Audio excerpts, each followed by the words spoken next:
to the Building Country Project Narratives. This is the third session specifically for Asia. We are going to wait a couple of more minutes for other colleagues to join, other participants. Meanwhile, I invite you to type in the chat box introduce yourself, type your name, organization, and where are you joining us from today. And we will start soon, in a couple of minutes. Hello, Lara, thank you for joining us. Oh, so glad to be here. Nice to see you, Sandra. Nice to see you, Felipe. Nice to see you, and nice to see Thank you. Other colleagues. Hello. Sanjay, Belinda, hello. Sunhao, Sharon, hello. Thank you for joining us today. So, yeah, we are going to wait a couple of minutes. And yes, please introduce yourself in the chat box, your name, organization where you can. Hello, Belinda from Malaysia. Nice meeting you here. Just checking if we have Claire is in the call. Yes, I am here connected via my phone. I dropped off because I was hoping to connect via the computer, but have not been successful. So can you see me okay? Perfectly. And we can hear you very well. Great. Okay. So I'm going to start to honor that, that you joined earlier. So I would like to start now. And again, welcome everybody to this event about the storytelling, I would say.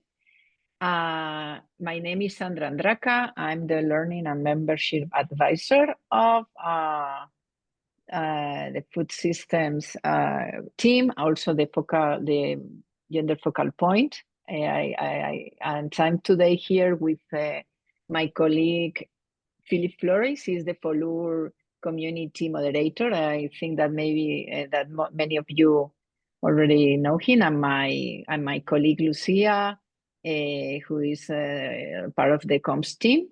This event is organized by the World Bank and the UNDP FACS community under the GEF7 World Bank led Food Systems, Land Use and Restoration Impact Program, FOLUR IP, that I guess you already know it very well.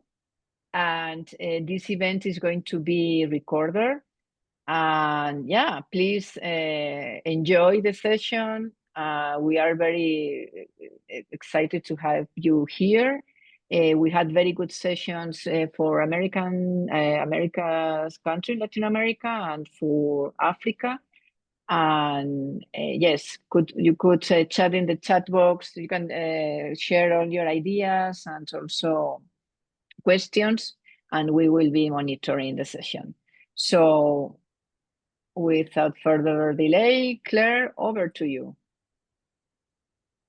Yes, thank you so much, Sandra, and welcome to everyone. Thank you so much for joining us. We're thrilled to have this first storytelling workshop with all of you, and really thrilled that you were able to participate in course over the course of the 3 workshops.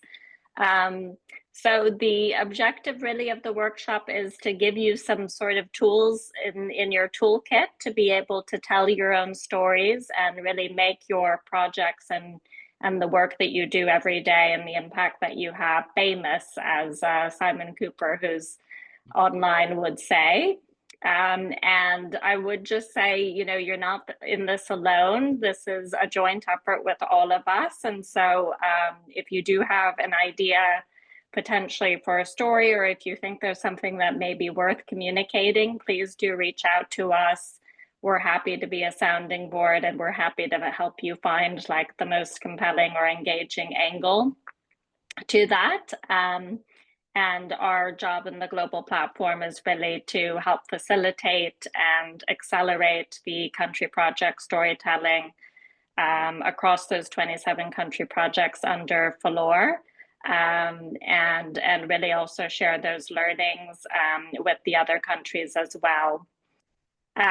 So we have a really exciting session today. We have an overview around the JEF's sort of approach to communications and why they really see country project storytelling as so important to their mission and what they do. And then we're going to go straight into some interactive sessions, which are ably led by my colleagues Simon Cooper and Julie Mullins. And they'll be able to give you sort of in real time how you would approach a story and sort of the stories that you're most proud of that you may have worked already on to date, and how you might approach that moving forward. And we'll go a little bit into multimedia and sort of how you can use photo, video very easily just through your phone to help you tell those stories and how impactful that can be in the 21st century. And then we'll open it up to Q&A. So I think that's it for me. I think, Sandra, I may be doing the presentation from JEF. May I just check with you if that's true? Well, not really a presentation, but yes, I can share my experience. And I do not have a prepared presentation, but I have something to share as what we have done in our project in North India. Oh, great. I think that segment will follow on. So I think it was just a question whether Laura is online or whether I should do her presentation. Sorry. Hi, Claire. Philippe here. I know you're correct. You're on for the presentation. I have your slide deck whenever you're ready. Okay, please do go ahead. Thanks. All right, putting that on the screen in a second. There you go. Okay, great. So since Laura McInnes, who's the Senior Communications Officer and the Deputy Head of Communications, is on a flight or about to board a flight, I will facilitate this presentation. So if we can move to the next slide. Thank you. So was there a slide before this? Sorry, or is this the first one? It's the first and only slide. Okay. And then the Okay, great. So I think, you know, what Laura really wants to say is that, you know, the JEF really prioritize country project storytelling and sort of putting the word out around the projects and programs which the JEF fund, and it is sort of a strategic priority for the CEO himself. Where he sees this as a really important way of communicating, particularly to the donors, given that the JEF is in a replenishment cycle, and sort of telling that story of how the JEF is sort of greater than the sum of its parts and the cumulative impact that the JEF has across multiple projects, multiple programs, multiple sort of geographies and locations, and in our case, multiple commodities as well. And they really are focused on building networks of communicators, in which sort of now include all of you. You're very much part of that, and obviously includes us on the sort of global knowledge platform side as well. And there are lots of opportunities to engage through the JEF channels, which are listed here. So for example, you know, the newsletter in and of itself goes out to 70,000 subscribers. And so you're looking at sort of those who actually fund the JEF in terms of the governments who fund the JEF, as well as partners and a lot of people who are sort of interested in our space in terms of, landscapes and ecosystems and biodiversity, etc. And she really wants us to emphasize that the Jeff's channels are your channels. So she is absolutely happy for you to send and for us to send content her way. And she's happy to include that in the newsletter, through the website, and through that range of channels that you see there. And that can sort of provide that additional amplification for your stories that come out from the FOLUR Impact Program. And really, I think there are a range of different channels. And so if we have sort of a message or a story which we want to tell, they can be deployed across multiple channels for maximum effect and across many different audiences. So if you could just move to the next one, please. Thank you. So we will be able to share this resource through the FACS community. So, you don't need to necessarily take that QR code there, but that is sort of a communications toolkit, which explains in very simple terms what the Jeff is, sort of at a glance. It has some key sort of facts and figures, the communications primer, and also the sort of official policy on communication and visibility, which can be quite useful to take a look at in terms of how the Jeff logo should be used, and if the Jeff has funded your work, where you should feature that and such. So that's just a valuable resource to keep in your back pocket. And next slide, please. It's the last slide. That's Claire. it. It's a shortened deck from the last session. Okay, great. Yeah, so I think that's it from my side. Hopefully I covered everything that Laura very eloquently was able to communicate. And colleagues, if you want to supplement and come in, please feel free to do so. And if not, I think it's over to Simon Cooper. Thank you so much. Thanks, Claire.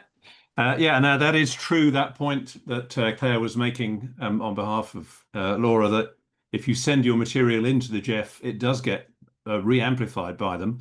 I did an interview in the spring with Mohammed Bakar, who's one of Laura's colleagues at the Jeff, sent it in just for interest, really, saying I thought you might like to see this interview because he did a particularly good job of explaining food and power. And lo and behold, it appeared in that newsletter with the 70,000 readership that you saw on the slide. So it really is worth sending things into Jeff because they do appreciate it, and they do then re-amplify it to a larger audience. Well, what I'm going to do in this session is just to try to get us thinking about the stories that we've really enjoyed producing, that we're really proud of ourselves if we're communications focal points, and that's our direct job. If you're not a communications focal point, don't worry. I'm going to ask you about the stories that you wish you'd written or that you've seen and that you're impressed by as a general reader. And so let's get the Menti and the slide up with that question. So I think slide first, so you can see the question that we're asking in this first interactive session. So what's the best story you've ever produced or wish you had produced? That's the question, perfectly simple. And we're going to use the Menti text message format, or WhatsApp format, if you want to be more modern, where it's just 140 or 280 characters, and the little panels will then appear on the screen, and we can discuss what it is that people are saying about the stories that they really were proud of. So let's have a look at the Menti slide. We all know how this works now. We've used it a lot. So the QR code there into your phone, or you can go to the website menti.com and put in 15193782, and that detail will appear in the chat as well. And just start thinking about your stories that you're particularly proud of, or the stories you wish you'd written, and start telling us about those, and we'll see them coming up the screen and can talk about the sort of criteria that are coming through for stories that people really enjoyed. The good thing about doing this with comms people is they're usually quite fast at typing. So let's see how quickly people start coming up with their ideas.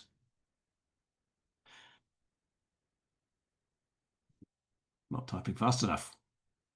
We were talking in the setup call about the news from the UK this evening, which is that we no longer have a Prince Andrew.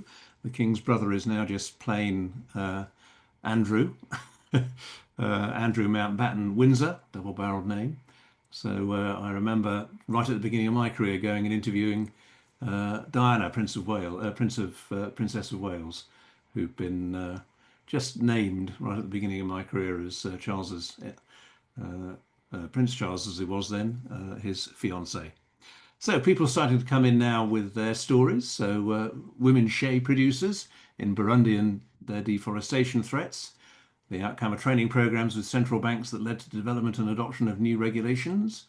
In Uruguay, producing a story about women farmers, and I wish I could have made a video about it. Well, I've been doing that today. Actually, I've made 13 or done the raw materials for 13 videos today.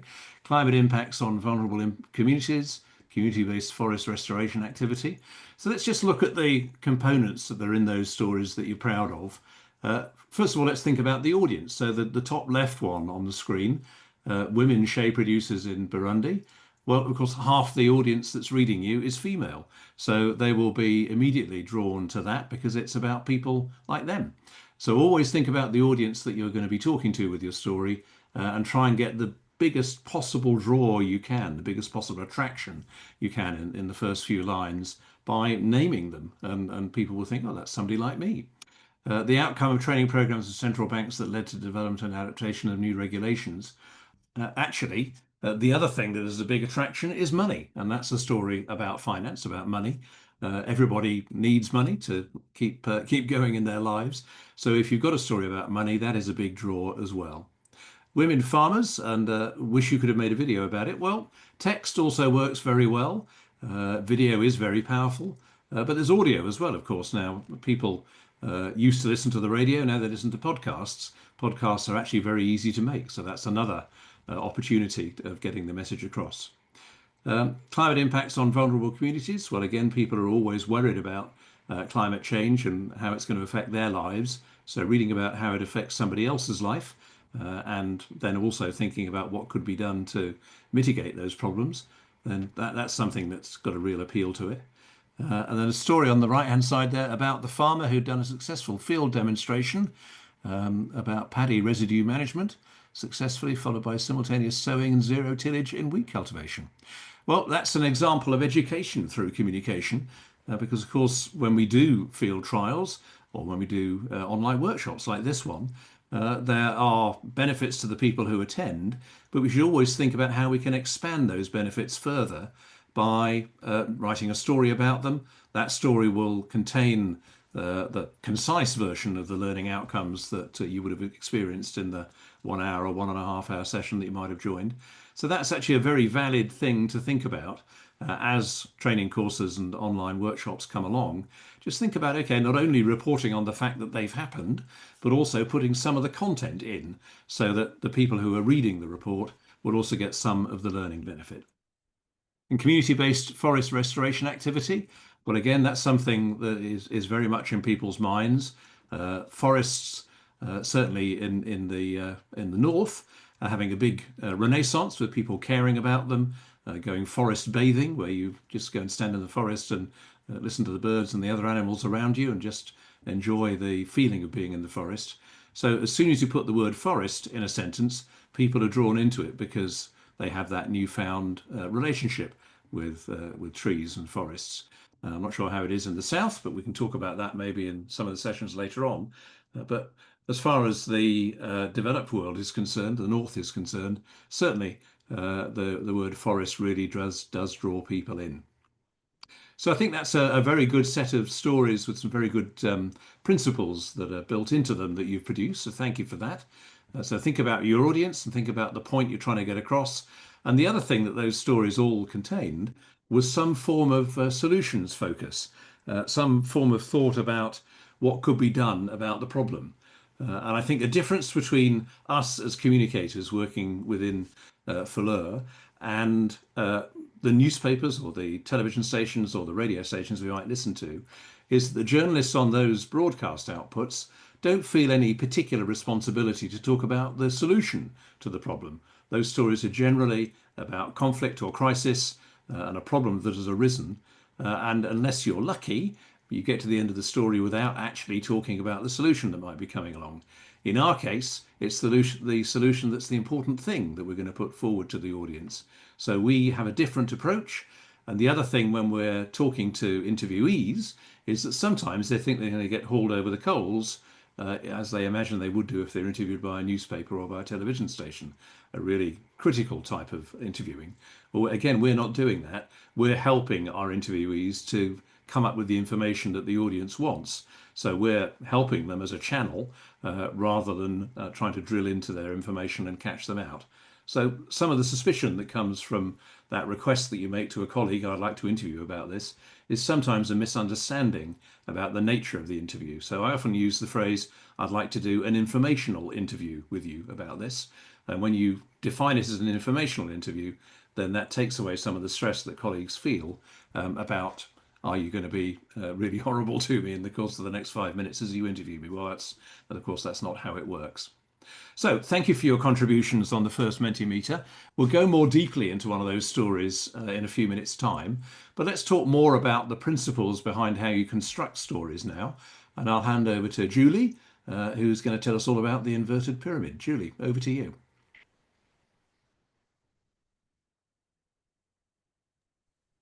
Thank you, Simon, and thank you to UNDP for coordinating this and for everyone who is joining. Philippe, could I please have the inverted pyramid slide? Thank you very much.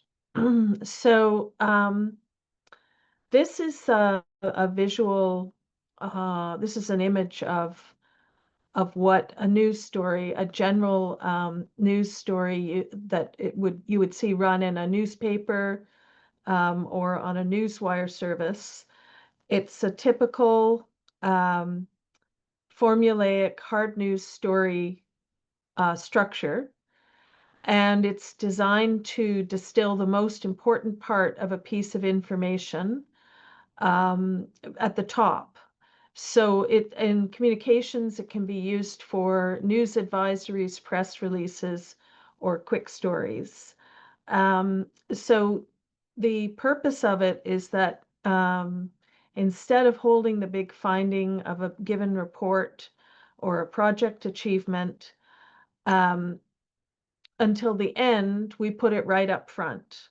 So if you think of each one of those numbered items in the column on the right, those are each roughly a paragraph in length, so roughly a sentence or two, perhaps, in length.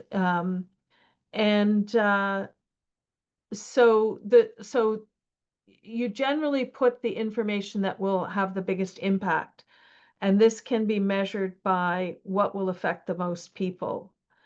So the most important facts are put at the beginning, otherwise known as the top of the story. They answer the who, what, where, why, and when, and known sometimes as the W5, and how. And then you start filling in your supporting information. You develop further details in the nut graph or the billboard paragraph. And then the quote will support the declaration in the lead and the nut graph. So in the same way that in an academic paper or a publication, you put a quote or a source in your paper near the top to sort of provide some of your background information and what you're building on. You do the same, but you're just using a regular quote by a person. And then the next sentences will explain the so what. They explain why the news is important. They expand on the impact and the how. This structure, which places the need to know information at the top, as shown in the slide, allows readers to easily understand the story. Then, if there's room, the story should be between about 450 and 800 words. More background and possibly another quote can be added. And the second quote could even be from a different person. This is the nice to know part of the story. As the conclusion is at the beginning of the story, there's no need to add one at the end in the way we would in a school essay. So the inverted pyramid is a quick method of getting the story told and helps the reader to absorb it quickly. But sometimes a topic might be more suited to a feature, a question and answer, or a profile treatment. The concept of the inverted pyramid can still be the basis for this. So a feature generally has a softer lead, like it might be a description of a place or a person. And it could be a person that has been helped by a project, for example, or a person who has done incredible things to get a project going. And you start with a couple of sentences about that person and then, lead into the rest of the story from there. So in general, when telling stories, always look for ways to help a reader. Imagine you're explaining the story to a friend or a relative who doesn't know anything about your work. Don't assume a reader or colleague understands what you're writing about. It's important to eliminate jargon, including unexplained acronyms. And then we have the various platforms that we can produce stories on. We have the FOLUR.org website. We have a news channel and a knowledge channel there. And then we have the FACS community, of course, and the Global Landscapes Forum will also often cross-post materials. So that's it from me. If you have any questions, feel free to ask them during this session or to reach out by email. I can put my email address in the chat. Thanks so much. Judy, there's a question from Lara in the chat, which I'll read for you to see if you're finding it. Is this for short pieces, about 500 words or less, or for longer features? There's Lara herself. Do you want to give us your question in your words, Lara?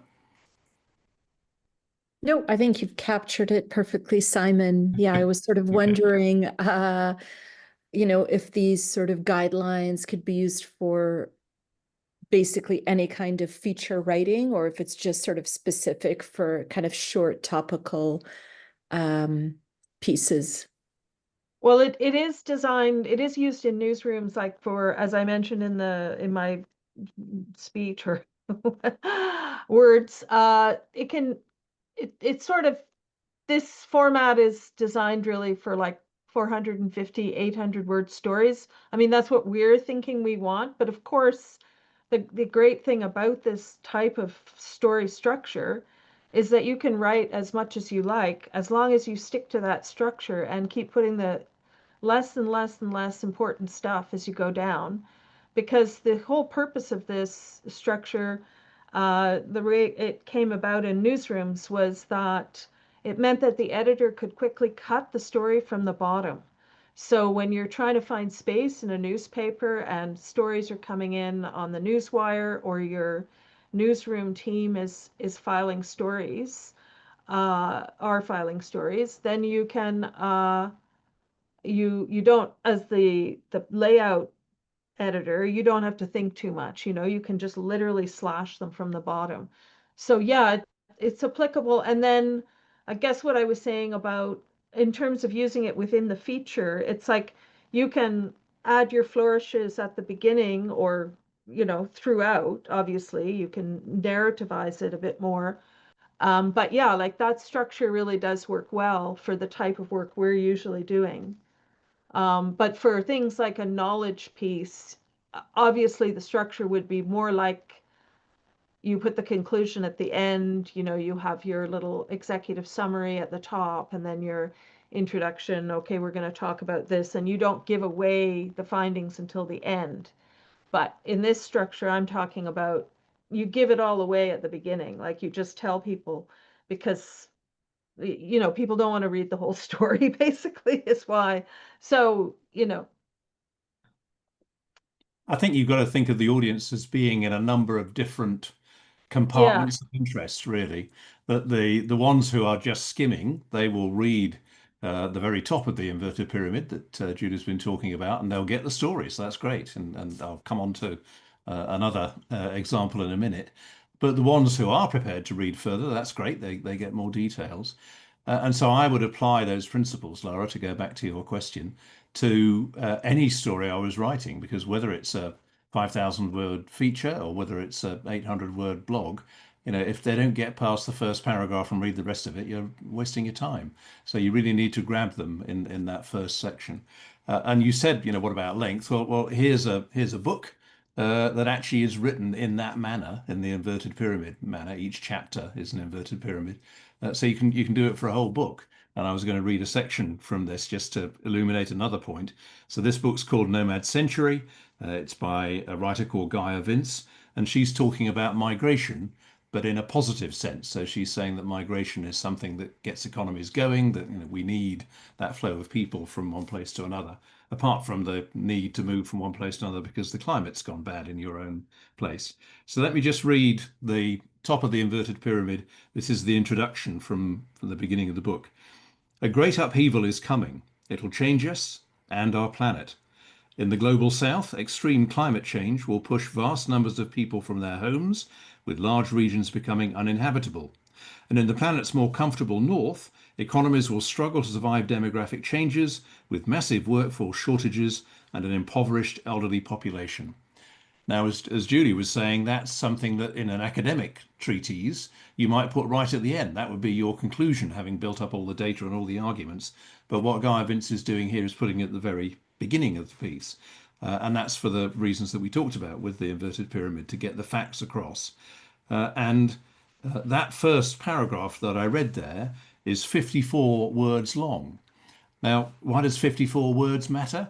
Well, if you think when you put something on LinkedIn, social media, it cuts off after a while, doesn't it? And puts in more, and you have to click that in order to get to the rest of your text. Well, it nearly always puts more in at around 50 words. So if you haven't got your story in the first 50 words on LinkedIn and on many other social media, you're not going to get listened to particularly. You're not going to get read because people often don't bother to click the more and go into the rest of it. So it's important to try and front load your story, try and put as much as you can in that first section. So I hope that answers the question, and keep questions coming into the chat if you'd like to ask us more. What we're going to do now is go more deeply into a story and talk about the way in which it came about. And actually, this is a story I'm familiar with because I'm still writing it along with the team from Papua New Guinea. So Sharing, are you there? I saw you in the list earlier on. You want to join me on screen here and we'll have a quick chat? Yes, Simon, I'm here. Okay, let's get you on screen alongside me, and we can have a chat. Somebody with the pin ability can do that for us, and we'll be on screen together. There we are. Yeah. Okay, great. Thanks for being up for doing this. So this story, I can share it actually in a minute, but let's start off just talking about it as an idea before it became to fruition. Where did the idea come from? It's part of the FOLUR project in Papua New Guinea, isn't it? And it's a very impressive piece of technology. So tell us a little bit of the background. All right. Thank you, Simon. Good morning, good afternoon, and good night to colleagues from across the globe. So it's good morning from PNG here, 10:30 a.m. in the morning. Also, thank you, Simon, for covering this story. So I thought maybe we could share with the team here. So our story is on this National Land Use Information Management System in Papua New Guinea. As all of us know, that land is the foundation for all development as well as any conservation. We just name it, everything happens on land. So if you do not have proper governance system concerning the land use, then I think a lot of things will go wrong. So that's where our FOLUR intervention is coming here in terms of supporting the government with an innovative way, using or leveraging these technologies to transform the land governance reform in Papua New Guinea. So currently, if I may briefly touch on the challenges here. So the land use plans are carried out by different agencies, including the CSOs here. So that's why in terms of this land use planning is quite fragmented and informations are scattered everywhere. So in the absence of coordinated this land use information system, it has resulted in a lot of land disputes. PNG is known for a lot of, culturally, they are very diverse. We have like more than 800 types, languages. So they're very diverse. Even in terms of geographically, they are very scattered in a huge landmass. So currently, apparently there was no such coordinated system. The data were all scattered, so because of which it has resulted in a lot of these land disputes and also illegal extraction of natural resources, a lot of deforestation, unsustainable practices concerning the agriculture, or also in terms of natural resource management. So now with the support from this FOLUR project, we work closely with the government here, particularly with the Department of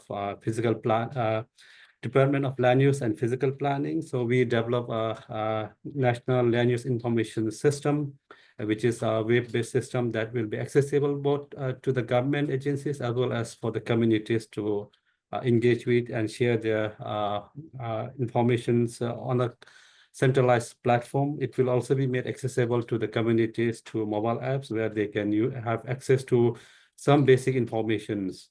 So through this interventions, what we are hoping is to have lead to harmonization of the laws. Apparently, a lot of there are also a lot of contradictory policies and laws.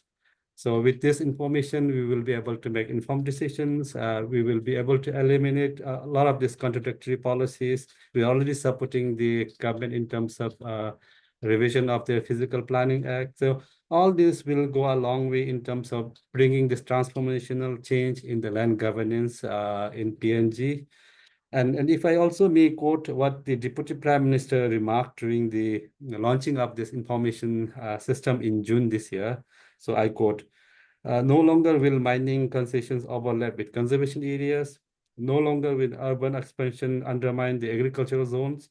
This is a decisive step towards the unified, legally enforceable land use framework, I unquote. So this is how the impact is going to be with this land use information system. As a way forward, the FOLUR project is working closely with the GLPP. The team is already in the field to conduct this comprehensive land use planning. In fact, I'm just getting the pictures of my team arriving one of the very remote community after 18 hours of boat journey. They were delayed because of the weather conditions. They were stranded for 5 days, and finally they made their journey and they arrived at the destination after 18 hours of boat ride. So we are carrying out this comprehensive land use planning in our target landscape, where they will also come up with the comprehensive landscape management plan and geospatial mapping. So this is the story that I was sharing with Simon, which Simon will be working towards finalizing our story. Over from my side. I can feel another blog coming on about the team getting stuck for 5 days on their way to actually getting the data. But anyway, let me just quickly share the draft. So here's the draft as I'm writing it at the moment. We're just getting one more interviewee to put into it, really. But what I really liked about this story when it was first offered to me is that everybody has this land use problem. It's not just Papua New Guinea, it's every country in the world has to work out how to effectively use its land. And many countries have the same problem that Sharon was describing, of the data's all over the place and nobody really knows quite what there is. So the integrated side of this, the integrated land use management system, is something I think would call out to many people in many countries. There are also some lovely pictures. So look at that map there with the land use planning types spread out over that satellite township of Natsab. So that's the story. And coming back to the inverted pyramid, you can see there the very first paragraph is drawing people in, saying the quiet revolution's underway, one that promises to transform how land is managed, protected and understood.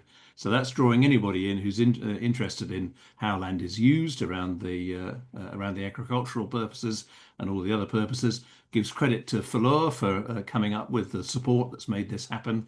And then from page 2 goes into interviews with Gibson Pitts, the Deputy Chief Principal Planner, who was one of the people driving this forward. And he was very clear in describing what was going on. So we just have to get one more interviewee to put in there, and then that's ready to publish. So thank you, Chering, for coming up with the story in the first place, and for your description that we've just gone through. Thanks very much. I'm going to move on now to some other techniques that we can use in getting our stories across, and that's multimedia.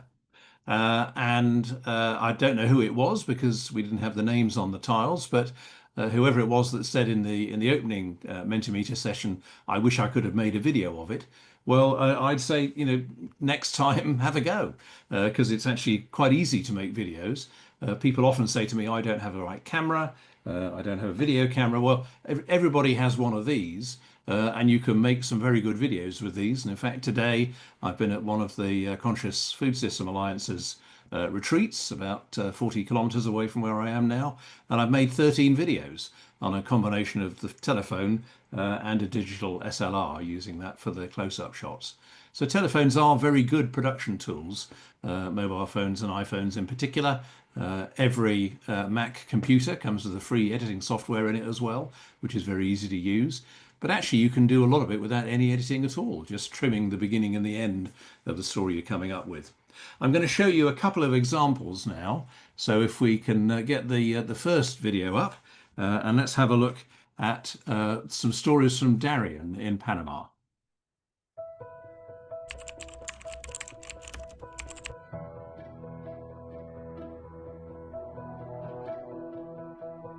Mi nombre es Gerardo Grajales.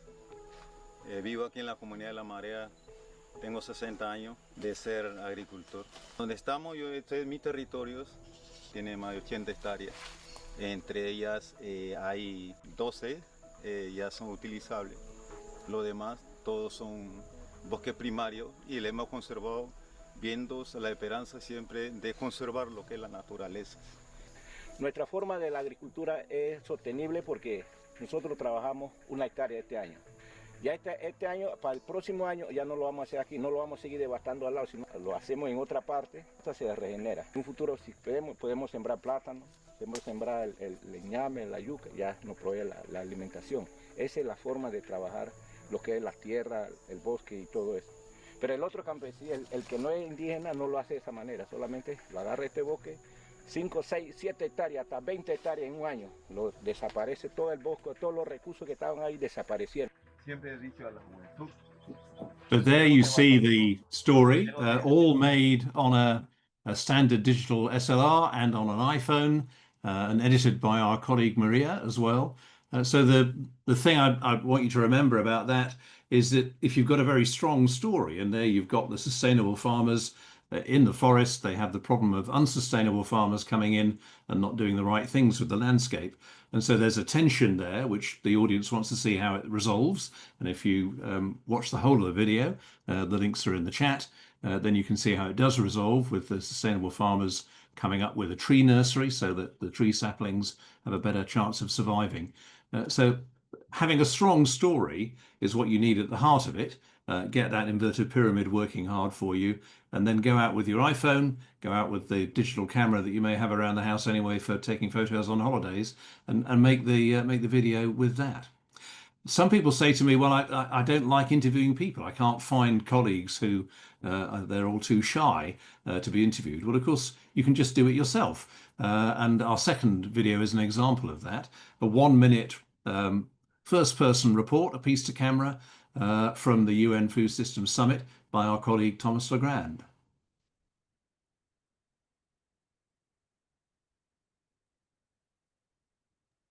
Apologies, Simon, I just lost the video. I'll get it back. No problem. I don't know what happened here, a little bit of bug. But what we're going to see is something that is just Thomas's personal opinion about what was happening at the UN Food Systems Summit. He came up with the script in his head, as you can see when it comes on. He's just talking to the camera and obviously talking to the audience through the camera, and just telling us in 1 minute or so what his impression was of the Food Systems Summit and an important announcement from there. Here we go.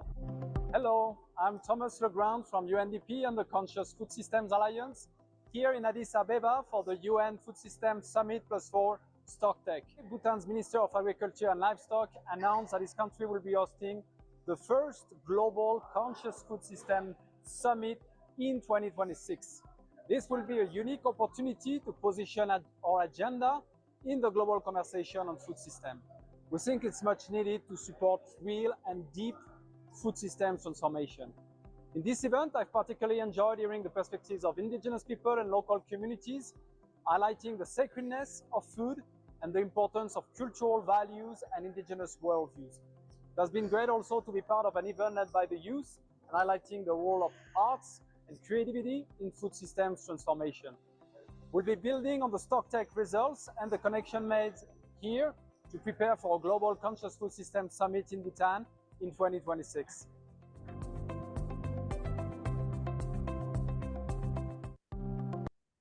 So that's an example of a short, as they're called on YouTube. You'll be familiar with the reels that come up on Facebook. So those short video formats taken in portrait mode, so they're taller than they are wide. So hold your camera, your phone vertically when you're doing it. Those are really a very much growing part of the way people use social media. And they're great for us because if you've got a good spokesperson like we had there with Thomas, you can just get them to say, okay, give us a minute of what you think about the event. Doesn't involve organising any interviews. The one thing it does involve, and you may have noticed he had something on his lapel of his jacket, and that's a Bluetooth microphone which the team bought, and that allows you to stand in the right place for the camera vision, but get the sound from the person who's speaking. I'm rather more low tech, so I have this version with a lead, but this is another lapel microphone that I was using today actually, and just so you clip it on your interviewee. It's got a very long lead, and so which you can't see because of my black jumper, but you can get a long way away from your interviewee and get the scene around them as well. So the sound quality is greatly improved by using one of these. They're about $10–20 on your favorite online shopping retailer, and just get one of these and it'll greatly improve the quality of what you're doing. So let's now move to the slide, because we do have some advice that we can offer for you, and these will be sent out after the session's finished. So we produced some guidelines. My colleague Lucia, who's on the call with us, there's general guidelines for video production, and on the left-hand side you can see video recording on location, which has particular challenges, particularly around the noise that might be around you as you're trying to speak. So those guidelines available, and of course advice, as Claire was saying right at the start, if you do want to do something and you've not done it before, or you're not quite sure how to do it, just get in touch with us and we'll be glad to advise you, give you some examples of how it's been done before, and a few hints and tips like the microphone one, which is a great one for location recording.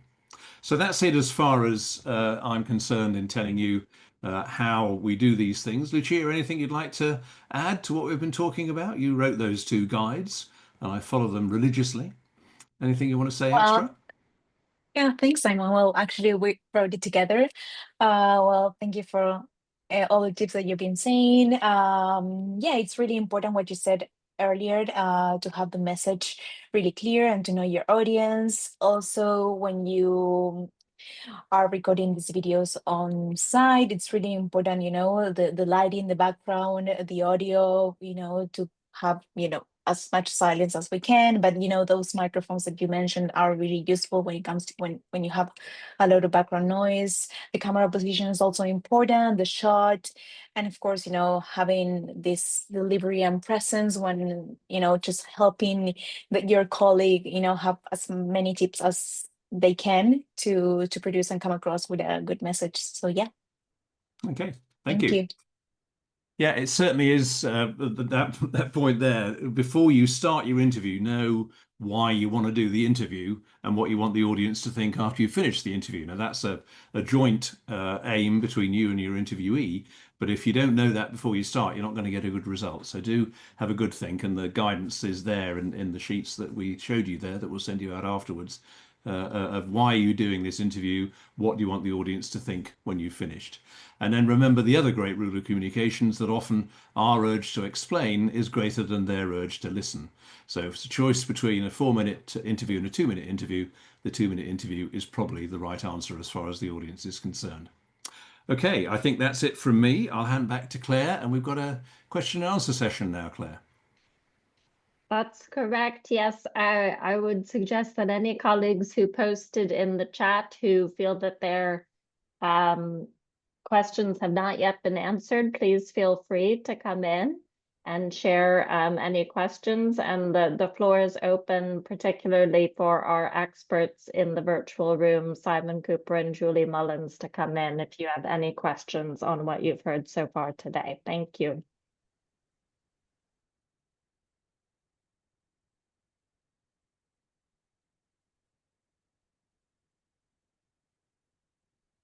Any questions from anybody? I'm just trying to tidy away my microphone lead now. It's the problem of not having the Bluetooth version is you've got to stop the cable tangling up. Yeah. If there's nothing immediate, Yeah, I go could ahead. to the Can I ask a question? Sorry, I'm looking for the hand up icon and I couldn't find it on Zoom. No problem. I apologize. That's okay. Please feel free to come in. Oh, thank you, thank you. Yeah, I earlier on someone mentioned podcasts. I think it was you, That's Simon. me. Yeah. Are we going to touch on that at all? Like to which degree podcasts can sort of have a role if people have experience using podcasts, because we've sort of touched a bit on like kind of interview format in a conference or in the field, but I'm wondering in a kind of more formalized setting, how that would work and what would be sort of the content that can be conveyed in a podcast, like what is sort of the appropriate type of content. I don't know if we have time for that or not. Yeah, we can have a quick word about it. I mean, we should remember, of course, that all of us have got very effective channels with lots of audience already out there, and those are the websites and LinkedIn and FOLUR.org and those sorts of channels. And the definition of a podcast, of course, or any new media product is it starts with zero audience. So you've got to think of a way of making sure that you can build it up. So when people talk to me about podcasts, and I come from a radio background, so I'm a fan of them, I always say, well, first of all, think about your favorite podcast, the one you listen to already, and what are the components within that attract you to it. So there's the Christiana Figueres one that's Outrage and Optimism, which I always think is good. And there are many others that in much more specialist fields. But the first thing I do is, having thought about what your favorite podcasts are, think about which podcast you'd like to get your topic onto. So they've already got the audience, they've already got the infrastructure in place for making the podcasts, and getting on there as a guest with your campaign or the fact you want to put forward is a very quick way to a large audience. If you start your own podcast, you've got quite a long mountain, quite a long hill to go up to gather the audience to listen to you in the first place. And certainly from the experience of working in radio, you know, if you decide on a particular topic, the first program's easy because there's loads of stuff you've got to talk about. The second program is okay. By the third program, you're beginning to run out of ideas. So you've got to make sure that with a podcast, if you want to have a series of 6 or 12 or whatever you're aspiring to, that you've got enough material to sustain that all the way through. So first thing is think about the podcasts you already enjoy, you're already listening to, and see if those are ones that you can get onto, because they're looking for content all the time. Any comment from Claire and Julie about that point? And Claire, you've got your hand up. Yeah, I just want to briefly mention that we do have a Global Landscape series, GLS Global Landscapes Forum series of podcasts, which is called Around the World in 8 Commodities. But between this virtual room, among these 4 walls, we also encountered the exact same difficulty that Simon mentioned, in that some of our commodities are a bit sensitive, right? So palm oil and livestock in particular are sensitive to communicate about externally. And the World Bank has, you know, it's a conservative institution, so it can be difficult to navigate some of those challenges in communicating. But I would say the Global Landscapes Forum are a key partner for us. And so, you know, if you do have a suggestion around a particular theme or a particular commodity, there are a number of channels, including podcasts, that they use. They also use what are now called talk landscapes. They used to be GLF Lives, which are video interviews, and you know, they use landscape news articles and such. So So yeah, just to say, please do have a look. I believe it's on GLF's website as well as I think Spotify and the full range of different sort of channels where it would be posted in case you want to have a listen. And I think just one thing to bear in mind is usually we only have really one voice from our institution, whether it be the World Bank, UNDP, or whomever, you know, that kind of voice. And then we have the partner voice and the kind of person on the ground. So ideally the farmer working in the country, or sometimes you can have 2 or 3 of those snippets playing throughout so that then you can hear the sounds of the farm in the background and everything, you know, so it really brings that to life. And without that, it's not really worth doing, to be honest, you know, because just a couple of walks talking to each other is not a very engaging thing to listen to. So I would just emphasize you do need that element to it. Thanks. And Julie, please feel free to come in if you have anything to add. No, I just shared the link to where they're hosted on our website. You have to scroll down, but that links through, I think, to the correct platforms and so on. The only other thing I was starting to say before was just that Shu Hao Tan had asked questions about story types and so on. And so I did mention that if Shu Hao or anybody else has any story ideas, to please reach out to us and or questions about that format or style of storytelling or anything like that, you know, please just reach out to us because we're happy to talk about story ideas and so on. Definitely, definitely. Coming round towards the top of the hour, Claire, do you want to do your closing session now? Yep. Any further questions from the room? Okay. In that case, do we have time, Sandra, to do the last Menti? I think so, and In yeah, the 3 minutes remaining, I think we. Okay, yes. great. So colleagues, if you could get your laptop or your phone out and you'll be given a code in just 1 minute now, will come up on the screen for you to enter in. Oh, sorry, in the chat, excuse me. 1895-1835. And so in the spirit of communications, we like to be very brief and concise. So please, in less than 5 words, what is your one key takeaway from the past roughly hour that you spent with us? Thank you.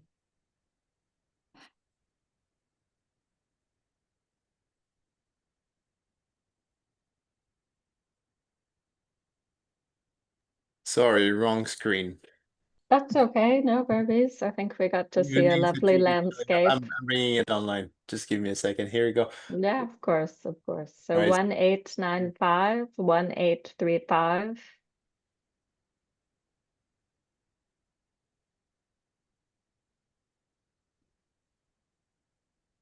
We should have some kind of back. You should have, somebody should be playing the organ in the background, I think, like in an old-fashioned cinema.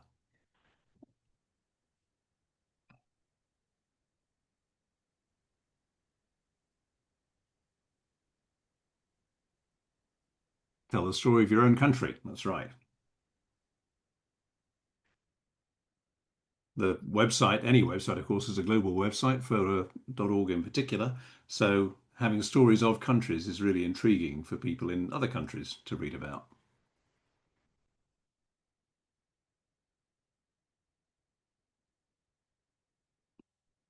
Sorry, Claire, I'm reading these and you should be reading them. No, please. Story structure is helpful for writing short, concise stories. And I think we might have a few more coming up. How to produce or write a great story. Great. Some of those were potentially over 5 words, but I'll give you a break on that. Okay.